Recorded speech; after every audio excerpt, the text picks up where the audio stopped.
Yeah, I guess so. And I'm going to hand this over to Renato, who's going to be talking to you guys. All right. So thank you for coming. I think one of the points about trust, responsibility, and ethics, from my perspective, is diversity. I just discovered today there's 4 of us, 4 Brazilians in the room today. There's Annabella from IxDA Argentina in the room. So can I get just a raise of hand? And Anya is from Germany. Can I just get a raise of hand of people who are not born in Australia? Yeah.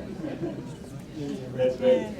So we when Susan and I were kind of designing this exercise, one of the points that were really important for me was diversity of backgrounds, diversity of gender, and it's really great to just have one man in so the it's group. It's a good thing we invited Derek, and there would be diversity on the panel. Exactly. And I proved one with the arm on the half a minute. Yeah. That's thank you for making the effort to come today, Eric. So I just wanted to ask you, each of you, to tell me. I'll start with you, Bronwyn.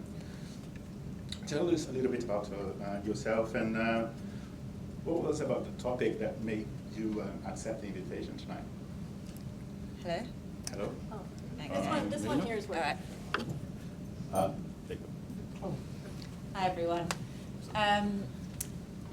This is something that I think as designers we're all passionate about. I think people are drawn to design because we have that streak of altruism within us, and I think it's something that we probably all grow up with, and it's probably part of the reason why we choose to become designers, is because we care about impact and we care about making the world a better place, and we care very deeply about humans. It's at the core of it. You know, we are driven by empathy around understanding humans and human insights and really trying to design a better world. So I've been in design my whole career for the last sort of 20 years or so, and have sort of been through the whole wave of the dot-com boom and bust. I started back in London in the late 1990s, before human-centered design was actually a thing, where everyone just designed whatever they thought was the best thing, and none of it worked and was all ridiculously heavy and didn't meet any human needs. And then we went through the process of introducing human-centered design, and then going out and sort of talking to customers in their homes and in their context of use, and then designing things that really matter for them. And it's just really an extension of that. And I think it's about my upbringing, and probably the same as all of your upbringing. We're all probably born from the same ilk of maybe slightly left-leaning, progressive, liberal people. Hopefully there's a bit of diversity in the room around that as well, we don't know, but that's also, it's really about trying to leave the world in a better place than we found it. Yeah. Derek? Yeah, so my background is product, so I'm not a designer myself. Obviously I work a lot with design people, the product people in the room as well. I came from a product background for about 10 years and came to a point where I recognised I was part of the problem. I was an arrogant, ignorant, selfish individual, and kind of came to a point in my life where I was living overseas and my wife had a breakdown, and I was partly contributing to all that sort of thing. So I kind of went through a bit of a personal reflection and revolution, and trying to make some sort of positive difference. So I run a small consulting company where we try to do good business, and by that I mean business that contributes towards making the world a better place. So I talk about trying to make a dollar by making a difference to make it more sustainable. So that's kind of how I try to roll on that sort of things. And obviously, as part of that, I work closely with designers. My business partner / wife is a designer as well. So both of us trying to work together to contribute towards making things better. Thank you. Tracy comes all the way down from Melbourne. Yeah. Hi everybody. So I probably come from a little bit of a different world. So I come from, the community development and international development sector. So moving into the terminology of social designer, and really, it's been a bit of a eye-opener for me, and it's really inspiring and encouraging to see that we're all actually trying to work for the same thing, and it's actually a better experience for people and better outcomes for people. And so whether that comes from, you know, the traditional design lens of community development and looking at these participatory approaches, how do we go out and talk to people to find out what they actually really want, and designing things and programs and interventions and whatever it may be for them. So I guess that's sort of what I've dedicated my career to, and haven't really realised it's been design until sort of recently. So yeah, so I'm interested to be here from a different perspective and looking at that trust and responsibility across society, really. So. Tarra. Cool. So I'm not from a design background. I'm relatively new to the field, probably 5 or 6 years. My background is from a business background and IT consulting. And when I was exposed to design, for me it was a way to help stop corporate spending money in really stupid ways. And it was really out of frustration to say this doesn't make sense, and how do we have to go through such mindless decisions to spend tens of millions of dollars that not one user's been exposed to, and that didn't feel right. And actually that frustration of being in that wind tunnel where you can try to stop these initiatives and actually can't. So design was a mechanism and a method to be able to do that, and all of a sudden it was not me versus big exec, it was both of us paying attention to a user in a really credible way. So that was a big moment for me to say this is what needs to happen going forward. And so today I work at Us2, and we have a range of different types of work we pick up everywhere from helping corporates, you know, do the right thing, all the way to startups who really need a lift to get into the market, also an incredible way to create trust and responsibility in the design industry. And I like this topic because it's about all of us together making sure that we as an industry are taken seriously, and we hold that responsibility and we build that trust and we earn it for all of us to make sure that the world does move to a better place. Yeah, I'll keep the mic with you if that's all right. If you could tell us a little bit about when the spark for this theme of ethics, came to you, and how do you put this in place in the organization you work in today? Yeah, great question. So in a former life, the best job that I ever had was I stumbled upon, I was an exchange student in the Netherlands, and I took an internship because it was English speaking.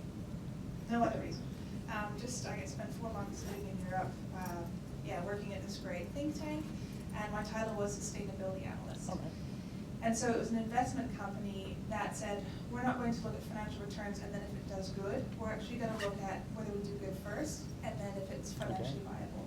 So really dug deep into topics of environmental damage and human rights and animal testing, and what does that look like when it bubbles up into the real world. So you can pick ingredients as a cosmetics company that already have been tested, or you can pick other ones that would need to go through the testing process. How do you make those choices, and how does the way we invest our money create the world in which we live?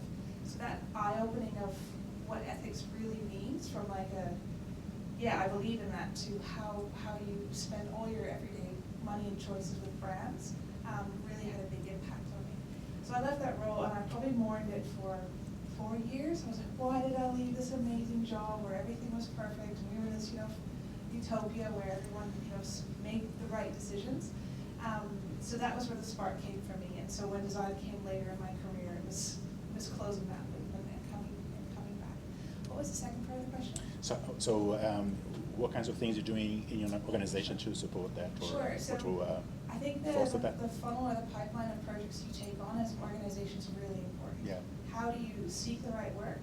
How do you brand yourself in the right way to attract the right work? And then what do you say yes and no to? So when we look at impact, we look at it in different ways of, is this going to do good in the world? Obviously, is this going to be something that's financially sustainable for us as a business? And are we going to learn something? And then always sort of the one of, does this meet our values? What's the gut feeling? And so you always have to have a portfolio of different things in there, but anyone can veto any project if we really feel this is something we as a company should do. So you have projects for the heart and for the soul and for the wallet, for the individual, for the organization, and that balance of work coming in is something we really pay attention to. And impact means different things to different people, but having that criteria of work coming in against those different things of what impact means for us is really, really key. Awesome. Tracy, so if you can if you remember what really happened in your life, I said, oh, I need to think about this and what you're doing today in your organization to make that happen. Sure. So I guess the spark for me came working at a hostel in Mexico, backpackers, and we were employing single mothers, and I guess the owners of the hostel were very open to be like, if you need to take your daughter to the hospital, if you need to take a day off, it's fine, like, and gave a lot of, I guess, you know, ability to sort of to be able to work and sort of manage being a single mum. And despite that, sometimes people just wouldn't turn up to work and wouldn't turn up ever again. And it sort of got me thinking, like, how come you can provide all of this stuff for people that you think is this great opportunity and then they're not taking it? But then it's sort of flipping it on its head and saying, it's actually not them, it's the ecosystem in which they operate, it's the culture in which they've grown up with. And it's actually, I guess, sort of from there, it started really the spark in me to understand what is that ecosystem in which we live in and how can we create a more inclusive ecosystem for people rather than placing blame on other people. So I guess that sort of was the spark for me that sort of has led me here. And so I currently work at Thriving Communities Partnership, and we're a cross-sector collaboration, making sure that everybody has fair access to the essential services they need to thrive in Australia. So that's, you know, access to financial products, water, electricity, all those kinds of things. We work with the private sector, government, community, academia, and we work in a way that is collaborative. So it's rather than saying, what are you as an organisation doing? Because at the end of the day, if you're providing the best product or whatever it is to your customer, but they're sitting at home with no electricity or no water, you're actually not doing a good job. So we're saying, let's get out of our silos, let's get out of our organisations and look at, I guess, the customer as one person. You know, it is, your customer is our customer is your customer. So how can we actually, you know, put competition at the door? We have rules of engagement, so when you come and work with us, they were co-designed by our partners, so we work with 220 organisations across Australia. And so we co-designed a charter and rules of engagement, which are things like leave competition at the door. I don't care if you're a bank and a community sector organisation sort of going at it in the press. I don't care if you're two energy companies fighting against each other for clients. When you're coming together to work for, you know, issues around vulnerability and hardship, there is no space for competition. And so because we've co-designed, I guess, that with people, we're actually able to hold people to account. And so I guess that sort of is how I'm able to sort of live that out every day at the moment. So Awesome. Derek. Yeah, so I guess I mentioned the spark before. I had a bit of a kind of personal reflection moment where a few things went wrong in my life and my family's life, and that kind of started to set me on a path. It took me a few years to figure out what that meant, so I think that was the spark, but it took some time for that to actually kind of catch fire and keep going. And I was lucky I gradually moved on a path towards where I am now, where I've got a little bit more control of my book of business, where I moved to an ethical organisation, a place called IxDA. Some people might know that. They're a consulting company in the tech area, and they introduced me to a few more things, random acts of kindness being one of them, the whole hackathon where they're trying to basically provide technology support for social causes that don't necessarily have the know-how. And then I was lucky enough to be in a situation to start my own business off the back of that, and now I can choose my own book of business. And similar to the way Tarra was describing it, there's a mix of some things to bring the money in, which is there's a threshold there that I won't go below, and there's a bunch of things that really tick the boxes for me. So some of the cool stuff I get to do in the health area, so building apps and solutions to help people exercise more, to kind of connect doctors together with people that are at risk of lifestyle modified diseases, and remediation of polluted lands, all that sort of stuff. So that's the cool stuff that I get to do. And then there's the stuff that's good enough as well. So I'm fortunate to be in that situation. Awesome. Bronwyn. So for me, it's more been a journey. I think rather than a spark of realisation, it's actually, I think, just part of the value system that, you know, I was brought up in, and I'm sure, again, very similar for all of you, of caring about the planet, caring about people, caring about society, and wanting the world to be a better place. But what I've found in my career is that as I have progressed from being a designer in the very beginning of my career, I started off by designing very small little things. Like I spent a lot of time designing the perfect button or the perfect interaction component, and then I sort of moved into designing the perfect website or the perfect mobile application. And then I was able to look at the whole digital channel and the whole digital experience, in a certain organisation. And then as I've moved into service design, and the reason that I've moved into service design is because it allows you to start working at a sort of system level. And by moving from a small design agency to an organisation like Accenture, which bought Fjord about 5 years ago, we now get the opportunity to work as service designers on much bigger society level problems. So because we work with big organisations that have millions and millions of customers that work across all sort of sectors of our society, because we also work with hospitals and we work with government agencies, we can really start to fix some of those more wicked fuzzy problems, or certainly have a role in that. These things aren't easy, and they aren't solved overnight.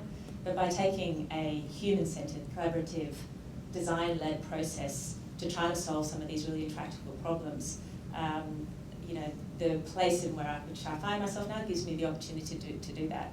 And it's about looking, beyond just designing a product or an app to designing a system across all of those touch points, across all of those channels, and designing the organisation that delivers those services, as well as designing the service itself. Yeah, we're going to now try to narrow down a little bit on the themes that were discussed around groups. I know that you also really passionate about employee experience. Mm-hmm. Is there any of these things that you heard from these three groups that really piqued your imagination, or is it something that you really care about? Regarding employee experience, or just generally? Generally. Because we were talking about organizations, mm-hmm. The practice of design, and the outcomes of the design work. Yeah. And I was thinking maybe there's something related to that in your... Yep. So I think we had organizations over there, so perhaps I can talk a little bit about that. So one of the things that I think is really interesting that is happening in society is around what I would call the ethics economy, which is that organizations are starting to step up and take a stand for things. And that's because employees are demanding it, and also customers are demanding it. So customers are starting to, make decisions with the choices of the brands that they support, but also employees are making sort of decisions about where they'll work because of that. But what happens with that is organisations are increasingly trying to have a very clear purpose, and that purpose has to stand for, what problem they solve for a customer, but it's also about, the stance that they take in many different societal things. And what we do, I think, as designers, is we have to find a way to take that brand purpose and really find and elevate the sort of those ethical and beautiful parts of those brand purposes. Most organisations that we work with do generally have a very clear and pure and beautiful purpose, but it doesn't always play out that way in the customer experience or the service delivery. So by finding that purpose and then bringing it down to what does that mean in terms of experience principles, how do you ladder that purpose down to what that means in every channel and every interaction? What does ethical actually mean for any particular organisation? And then translating that into service delivery, I think is a real opportunity to sort of go from ethics to purpose to experience to actually customers. Derek, is there any of the points raised here across the groups that really... Yeah, from the solution side of things, something that I really attached to was the conversation that we were having around awareness, and the roles of designers in informing others in an organisation. So I kind of think about it as there's a spectrum of awareness for the people making decisions on the solutions that we build, and the start of that conversation is bringing awareness to them to begin with of any potential repercussions. That's the base level of that conversation, but then highlighting those repercussions, highlighting the benefits of what can actually come about from doing the ethical thing. So connecting back to whether it be business goals, whether it be customer profile or brand or anything along those lines, any of those things that we can do, or the designers can do to sell that case to the people making the decisions around the solutions. That's some really cool stuff. So I guess don't assume that the people making the decisions are aware of the things that you're aware of. Don't just take that for granted. Bring your case to them in a measured manner as well. It's good to be passionate, but arrogant or too pointy doesn't necessarily get the point across all the time. So yeah, that's what I think. Okay. Tracy. Yeah, for me, I think over here definitely, and probably just in generally, it's this, I guess, I work a lot with the hardship team or the corporate social responsibility team or the social impact team and all this, and they're all having the exact same conversations that you guys are having here. They're all trying to push this up the ladder. They're all trying to find the internal people that they can have on their team to help drive this. And so one of the interesting points was, and it's sort of related to a workshop that I was at previously, where they're like, we go through this, you know, creating these projects and programs or products for people, and then they go through the user experience. And then it gets whitewashed, essentially. Yeah. And so, as I say, this is like really invigorating for me, because it's like, no, you've got to find the people in those teams that are understanding this. And, you know, I also just looked up that the idea of the typical Australian, that we all think, you know, there's all these personas of what's the typical Australian. And if you look at the ABS data, it's actually 0.02% of the population. So there really is no typical Australian or person in Australia. And, you know, even just looking here today, the people that have come from overseas and everything, it's like we actually have to start looking at the diversity within our organisations, with our employees, with our customer bases, and actually start designing for that and putting our processes in place for that. So I would really encourage you to go find those people outside of your normal teams, because they're there. They're definitely there. I don't remember exactly the phrase in this particular group, but there was something about it was guerrilla design, or someone used the word guerrilla, and I was like, yes. Because it's basically that spectrum of the dark patterns versus, you know, using your tool set for good. So with the dark patterns, it's, you know, do we not make the skip or the opt-out? You know, do we use things like the color scheme and the font size and the placement and the defaults? Do we use that? All those tools we have as interaction designers, do we use it for good or for bad? And so dark patterns are a really good example of where that all goes the wrong way, and we get the user duped into doing something they wouldn't normally do. Whereas that group pulled out this element of, you know, the guerrilla design of, you know, that's important, you know what the user wants, and you actually have the responsibility. You do have a certain amount of autonomy in using those skill sets for the right reasons.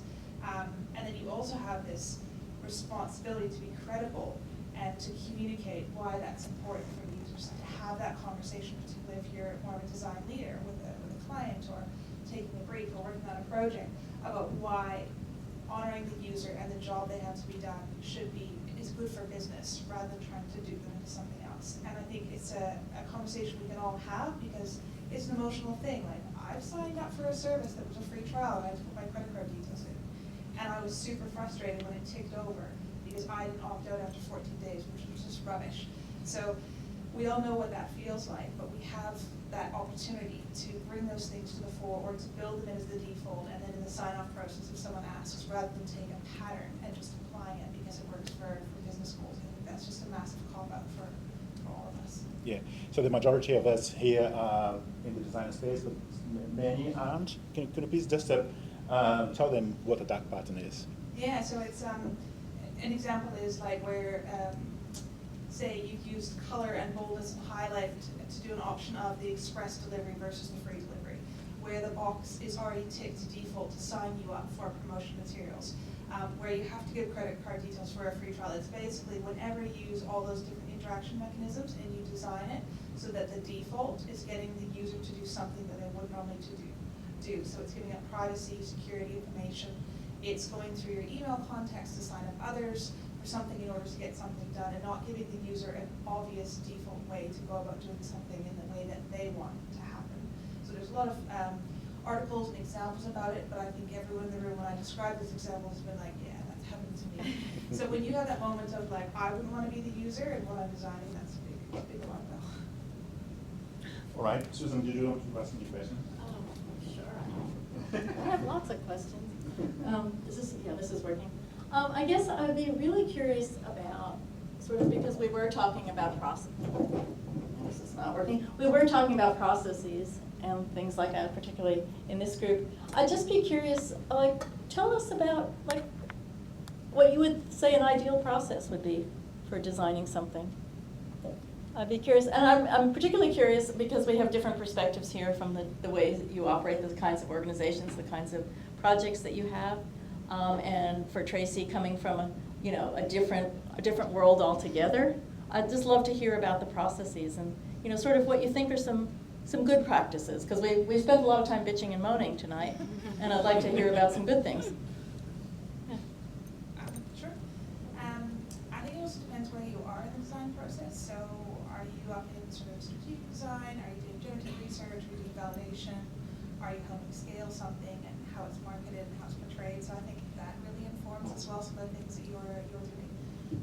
Having diverse teams looking at this room seems like it's not an issue, but most of us are affluent and we've got iPhones and all of this, so making sure that we have a diverse design team. That's hard to do because it's hard to get good design talent anyway, so making sure that that user group is very diverse and designing for the context in which those people are. I think there's some barriers that we can work towards overcoming, like a lot of people just use a research company, or you just go out on the street in Metro Sydney and your access to users is something that we take a lot of shortcuts with. So how are you able to use other tools that go broader, or to push for a client to get regional Australia, or those other groups of users, or people that aren't available from 9 to 5 to get paid $100 for your user testing session? Might be something to think about as well. Also, some of the other elements is making sure we go through design crit really, really diligently. What are the design principles we set up at the beginning, and are we actually doing that? I think you could be in it and you've got blinders on and you don't see the forest for the trees and you forget to take that step back. So how do you do your design crit with other people in the studio who haven't seen this work before, having users in those sessions, and just really being able to take a step back and look at it? Because once you're in it, you're a believer and you're an advocate. You think you're not emotionally attached, but you really, really, really are. So those are some really, really top-level ones in our work. I guess what we always try and do is really make sure we're using people with lived experience, and not just in sort of a tokenistic way, actually through the whole process of what we're doing and really understanding their experience. And also within that, actually also going to like the frontline staff, going to the people that know when stuff's stuffed up. And they'll be hearing it and they'll be telling you, and that's where you can start to get some of that buy-in. So I guess an example that we had before family violence policies were sort of the rage, and a lot of organisations had them. What was happening is that one of the water companies went to their frontline staff and they were saying, we're actually hearing all of these calls and we're actually hearing experiences of family violence on the phone when we're talking to people. People are telling us these things, and this is, again, your employees that's happening to. So then you find your other internal champion who's a bit more senior, who can get a space at the board and actually lock the board members in a room and play some calls to them. And I tell you, once you connect hearts and minds, once they've heard their customers, crying on the phone, experiencing family violence, and sometimes the perpetrators come in, sometimes they're saying, put the debt in my name because of this, and I won't get off the phone until you do that. When that's happened, they don't want to be responsible for that. Once they know, once they've cried, once you've connected that, change somehow is a lot more easier when you've got that senior level buy-in. So really sort of look at all the levels of the organisation and how you can start to sort of connect in and get some of those nuggets out of them, because they're seeing it. They really, really are seeing it. And I think also just really understanding the problem and using that information to sometimes shift where people think they need to go. We get a lot of organisations come to us and be like, we want you to help us create this. And we're like, we don't think that's the right thing to do. So why don't we take you through this process of understanding, exploring, and through talking to people, through getting that evidence, you can actually start to create change that way. And so I know there's sort of some examples of how you can sort of link that business mindset, sort of linking the business goals to the sort of social goals, is that, this old mindset used to be with hardship, people don't want to pay their bills. So let's make it really difficult, let's make them, jump through a million hoops. By shifting that mindset and saying, if we assume people want to pay but can't, and we trust people when they call us, there's 2 organisations that have got economic models that show, NAB is one of them, they save $70 million a year by actually putting the person at the centre and bringing about trust and actually trusting their customer. So there's actually business cases that are starting to show that this is the right way to go. So look outside at sort of what's happening in other industries or other organisations and tap them on the shoulder and say, can I learn from you? So. We're going to quote you on that. Sure.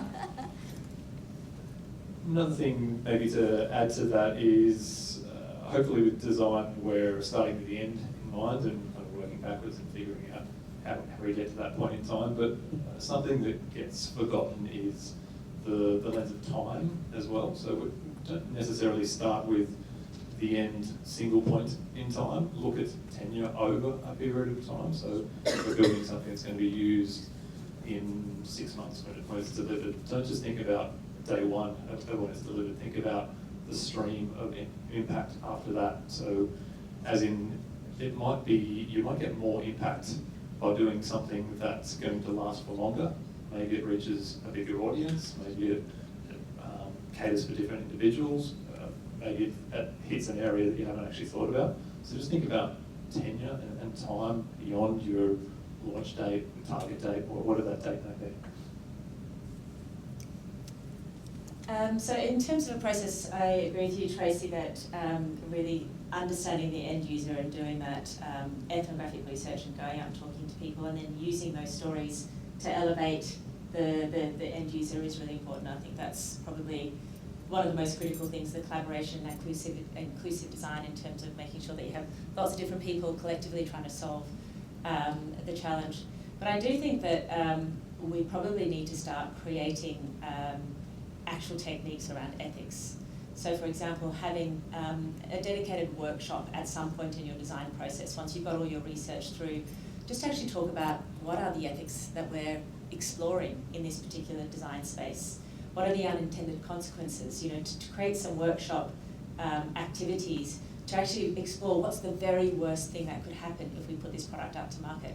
How might people hack this? How might people break it? How might this change behaviours in a way that we hadn't anticipated? So do those thought experiments and get people to extrapolate and actually, work through that. Because one of the things about ethics is it's not black and white. It's not right or wrong. Everybody has very different attitudes towards things, depending on their cultural background, depending on their race, depending on their religion, depending on their politics, depending on all of those things. So we all come in thinking we all have this sort of completely sort of black and white view of what is right and wrong, but it's actually not that way. And a lot of the things that we're trying to solve sometimes in organisations aren't as black and white as domestic violence. Sometimes it's a lot sort of murkier, and I think so we have to facilitate those conversations. And I think one of the things that we can try and do is look for shared value. So, there's been a lot of focus just recently around, I don't know if everyone saw the article about a month ago about all the CEOs in America who signed a letter saying that shareholder value is no longer the one and only thing that we're going to be caring about. We're going to be looking at shared value across all of our stakeholder groups. And that includes employees, it includes the environment, it includes our third-party suppliers and the customers, as well as shareholders. So I think looking for ways to create that shared value and thinking about that through the design process is also something that I think we should start to explore and play with. Yeah, so we are going to see if there are any questions in the room. I'll leave this one. Does anyone have any questions to the panelists? Go on.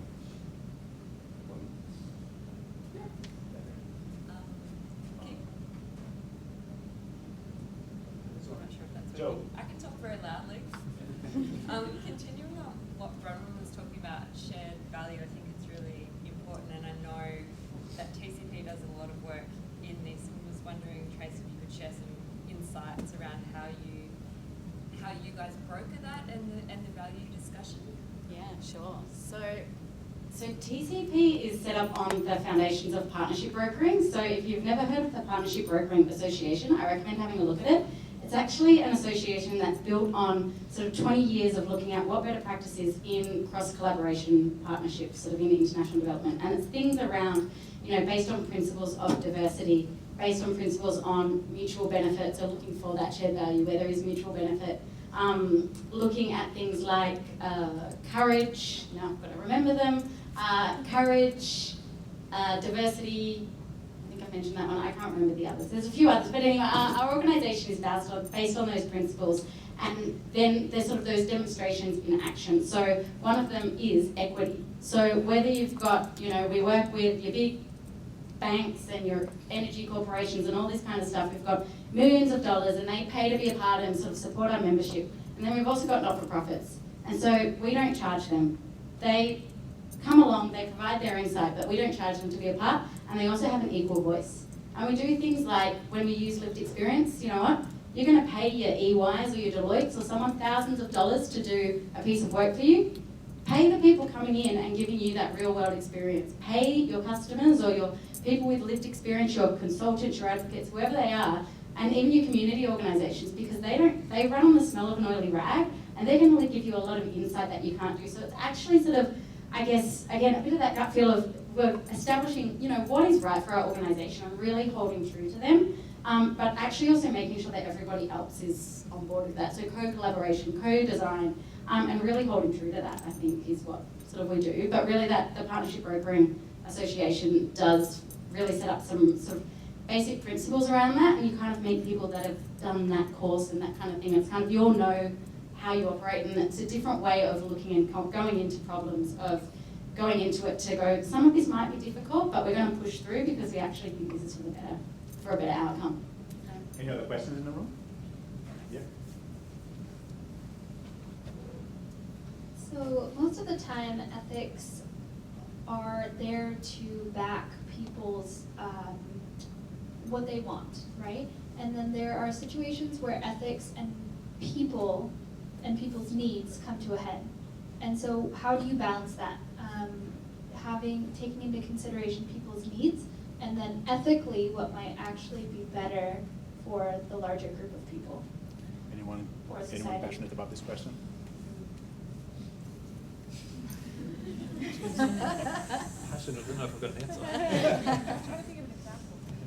Well, I mean, I'm sort of thinking it's this, so we might all individually really love having everything instantaneously delivered to our door within minutes, but is that actually the right thing long term for our planet? And are we setting up the right expectations and behaviours? Is that sort of what you're talking about?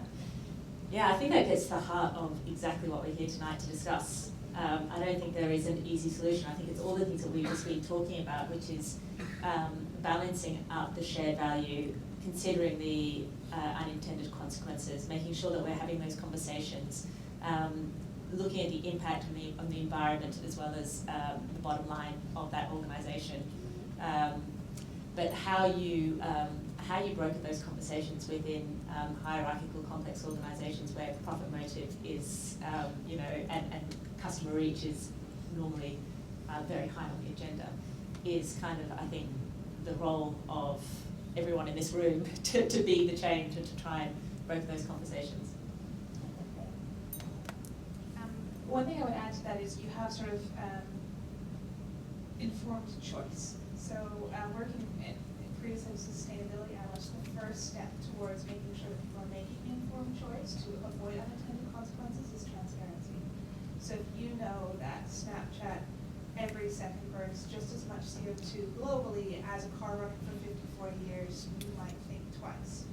As a designer, you can share that factoid, in the comms and build it into what does transparency look like in terms of impact, and let the user have an informed choice of what they do or don't want to do.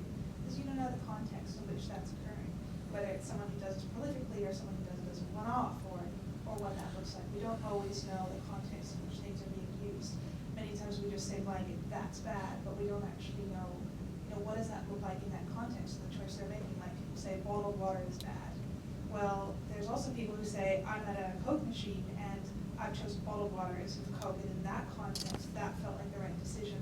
Whereas you can also just say, oh, it's horrific. I've climbed Kilimanjaro, I'm really happy I had water in the plastic bottle. So making that informed choice by us being able to extend transparency is really important, because it's also taking users on the journey of them understanding what's the impact they make.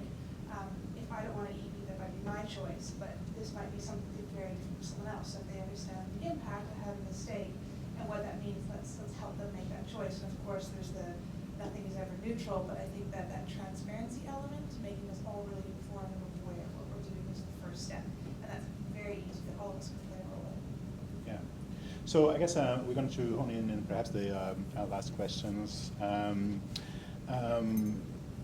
was interested in knowing, because we talked about decision making over there, Derek. You talked about the unintended consequences here. I'm someone really big on the role that designers have as curators of ideas, promoting the good ideas forward, and etc. And I'm interested to see your thoughts on what the challenge that might lie ahead of us, and what is your hope, for the role that designs can play in make the world a better place. Tarra. Sure. I would say push back more. I think far too many of us, by the nature of the client service industry or being a freelancer, is being an order taker. And you probably have a lot more to bring to the table, and most people experience imposter syndrome, and this person's more senior than me, et cetera, et cetera. You are the one that has a lot on your side, and there's a lot of gravitas. And it's about that, if we go back to the theme trust equation, trust is built of two things, some rational things and some emotional things. So are you reliable and credible? Do you know your stuff? Have you got the data? Are you rocking up with the right tools and methods? Are you presenting the right information? And that's a rational thing where it builds credibility and reliability. That builds trust. So you've got that say. The other side is emotional. Are you making your client, the project teams you're working with, feel safe? And also, are you doing it because of self-interest or because you're there for a larger purpose? And that's the emotional side. And those are two levers you have to create that trust, to give you that space to go forward with the right ideas being prioritized. So that's something all of us have, and it's really your choice to use it. Tracy. I think probably one of the challenges that I face and grapple with daily is that move between we're doing all this great work in the reactive space, and how do we sort of, make business models better and more, actually not there to, have to worry about the unintended consequences, because these business models are set up in a more sustainable way for, the community, for people, the planet, and for business as well, because we want organizations to be successful as well. So I guess sort of that grappling between those two, and sort of how do we move into a more sort of proactive rather than a reactive space, is one of the challenges. But again, I think, you guys have an amazing opportunity. We've just employed someone who has come from graphic design and does sort of design stuff for us, and she's bringing in a whole new world and a whole new way of thinking, and even just creating, and I know it sounds silly, but actually the way that she's able to help us present information in a different way, because she's got a different way of looking at things. So I think there's real value in connecting in with other people who are not your normal sort of group that you would sort of internally in your workplace or wherever, because you've got so much value to add. And so I think it's around connecting everybody to be able to sort of push that change so that we are able to move to that more proactive space. Ditto, more of the same. So design has an opportunity and really a responsibility to be a voice and a storyteller to the people making decisions, potentially unethical decisions. I think bring that, tell a good story to highlight what might be on the positive side of things, but also potential repercussions on the negative side of things. So bring the story, bring the visuals, bring the data to the people that can potentially be making those wrong calls. Sorry. One more thing. One last thing. A tussle. Also, bring optionality. Try to provide some yeah. alternate ways of doing things. It's not just a black and white, it has to be this way, it has to be that way. Highlight, if we go this way, these are the pros and cons, and these are some potential goods and bads, but alternatively, there's a scale or a spectrum of opportunities that we can bring. So if we bring that optionality, that gives others the opportunity to pick something that either makes a lesser evil or makes a better positive. Yeah. So I think you've said everything there is to say. So I agree with all of those things. And I guess the final thing that I would say is to think about those new frontiers of design where we can start to play a role. And I think that's around purpose and really helping organizations to crystallize their purpose and then bring that purpose to life in the employee experience and the customer experience. I think that's a key role that we have. Look for that shared value.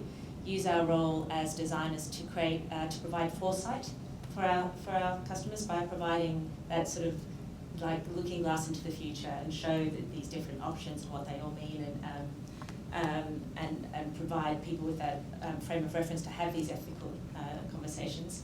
And finally, I think just keep it rooted in humans, in human beings. I think that's what it's all about.